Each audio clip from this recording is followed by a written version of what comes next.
म्हणाले होते, conclude the speech now. Okay, next, Chandrashekhar. Narendra Modi साहेब म्हणाले होते, राजकारणात आपण सगळे शिकलो, पण झूठ की राजनीति का सामना करणे आपण शिकलेलो नाही. सभापति महोदय, बहुत बहुत धन्यवाद आपका. आपने मुझे बजट पे अपनी बात रखने का अवसर प्रदान किया.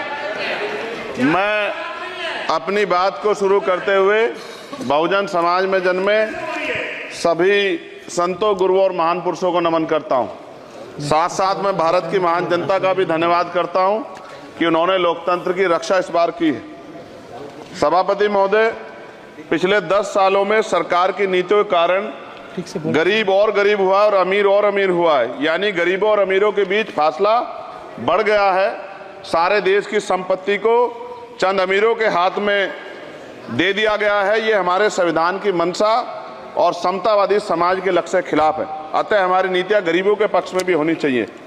जातिगत जनगणना, SC ST OBC यानी कि जो बहुजन समाज के लिए आज जीवन मरण का प्रश्न है, इसके बारे में कोई बात बजट में नहीं की गई है. इसके बाद जनसंख्या के अनुपात में बहुजन समाज को सभी क्षेत्रों में हिस्सेदारी मिलनी चाहिए. तभी बाबा साहब अम्बेडकर का जो सपना है समतामूलक समाज का, वो पूरा होगा.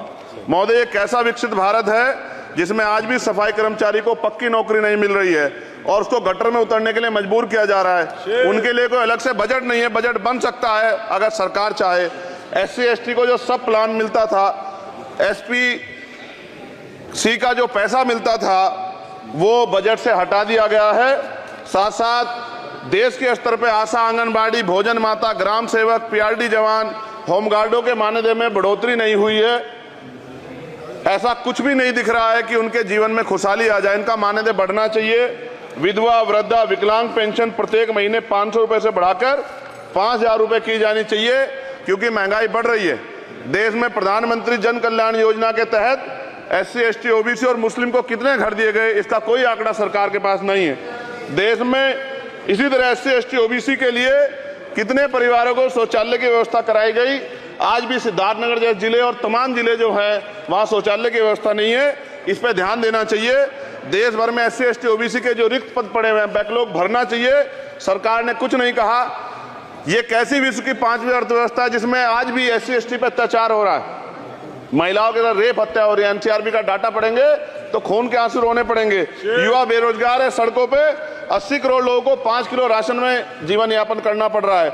जो बजट SC ST को मिलता है, मेरे दाएं तरफ जो साथी बैठे उनको बुरा लगेगा, कर्नाटक में 14,732 करोड़ रुपए इन्होंने दूसरी योजना में लगा दिए और मध्य प्रदेश में आपने 95 करोड़ रुपए जो है दूसरे बजट में लगा दिए. हमारा जो मिलता है उसको तो मत छीनो भाई. MSP की लीगल गारंटी कोई बात नहीं हुई है. किसानों को जो 6,000 रुपए मिलते हैं उसको बढ़ा के 12,000 रुपए करना चाहिए. और फसल बीमा जो है उसका सारा प्रीमियम सरकार भरे, किसानों पर बोझ ना लगे. रिजर्वेशन प्रमोशन में लागू नहीं किया गया. पुरानी पेंशन को बहाल नहीं किया गया, इस पर चर्चा नहीं हुई. देश में मनरेगा समय न्यूनतम मजदूरी की दर 700 रुपए होनी चाहिए. समान काम समान वेतन पॉलिसी लागू होनी चाहिए. जो रसोई की चिंता करते हुए 500 रुपए प्रति सिलेंडर से ज्यादा के दाम नहीं होने चाहिए. जो महिलाओं को राहत मिल सके. बिजली के दामों में भी कमी होनी चाहिए. बेरोजगार युवाओं को 5,000 रुपए भत्ता मिलना चाहिए. जो बेरोजगार युवा जो है अपनी पढ़ाई या अपना खर्चा उठा सके. मैं अपने क्षेत्र के विषय में महोदय आपसे कहना चाहता हूं कि पश्चिम यूपी में नगीना में एक एम्स बनना चाहिए, एक IIT बननी चाहिए, एक IIM बनना चाहिए. नगीना लोकसभा में उद्योग धंधे लगने चाहिए. नगीना की कताई मिल जो है उसको पुनः शुरू कराना चाहिए. RRTC जो योजना है सरकार की, उसको मेरठ से आगे बढ़ाकर मुजफ्फरनगर, सहारनपुर से नजीबाबाद, नगीना होते हुए उसको नगीना तक ले जाना चाहिए. साथ साथ नजीबाबाद से मुंबई के लिए एक ट्रेन चलनी चाहिए और नगीना, श्योरा, किरतपुर में रेलवे के ओवरब्रिज बनने चाहिए. सभापति महोदय, सामाजिक न्याय मंत्रालय को 13,000 करोड़ रुपए दिए गए और जनजाति कार्य मंत्रालय को 13,000 करोड़ रुपए दिए. कुल 26,000 करोड़ रुपए. जो कुल बजट 48.20 लाख का लगभग 0.54% है. जबकि हमारी संख्या 25% से ज्यादा SC ST की और बहुजन समाज की मिलाओगे तो 85% से ज्यादा है. और हमारे विकास के लिए सरकार 1% पैसा खर्च कर रही है जो मिलना हमें चाहिए, जबकि मिलना में 25% चाहिए. ये ऊंट के मुंह में जीरा के समान है. कहावत हमने बहुत दिन सुनी थी. पिछले लंबे समय से हमारे साथ धोखा हो रहा है. लेकिन अब ये नहीं चलेगा। चंद लोगों की तराजू से देश के संसाधन नहीं बटेंगे। इस देश का बहुजन समाज बर्दाश्त नहीं करेगा।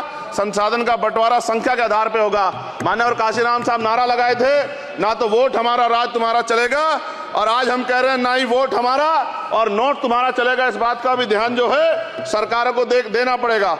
आपके माध्यम से सरकार से मेरी एक मांग है, सरकार इस योजना का लाभ भी अपने आप ले ले, श्रेय भी ले ले कि 1 लाख रुपए सालाना बहुजन समाज के अत्यंत गरीब परिवारों को दे।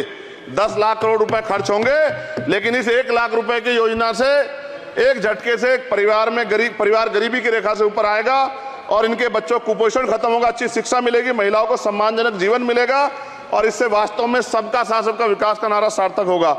अगर प्रश्न ये होगा कहां से आएगा, तो उसका जवाब ये है कि जब अमीरों का 16 लाख करोड़ रुपए माफ हो सकता है, कॉर्पोरेट टैक्स का घटाकर लाखों करोड़ रुपए का चूना सरकारी खजाने को लगाया जा सकता है, पेट्रोल डीजल के दाम 10 गुना एक्साइज ड्यूटी बढ़ाई जा सकती है, तो गरीबों को सरकार पैसा क्यों नहीं दे सकती।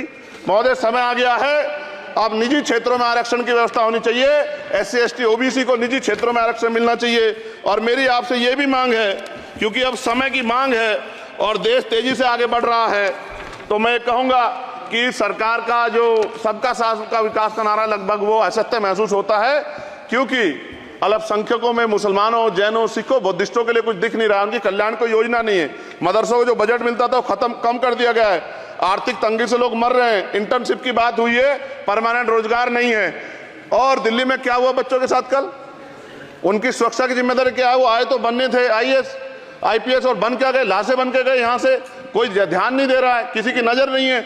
साथ साथ मैं आपसे ये भी आग्रह करूंगा कि हम ग्रामीण क्षेत्रों से आए लोग देश से बड़ा प्रेम करते हैं और हम ये महसूस करते हैं कि सरकारें हमें सुनेंगी, सरकारें हमारे बारे में सोचेंगी। लेकिन ऐसा महसूस हो जाता है आज़ादी के 75 साल बाद, और जिसको अमृत काल कहा जा रहा है, आज भी SC ST OBC के लोगों पर अत्याचार हो रहा है।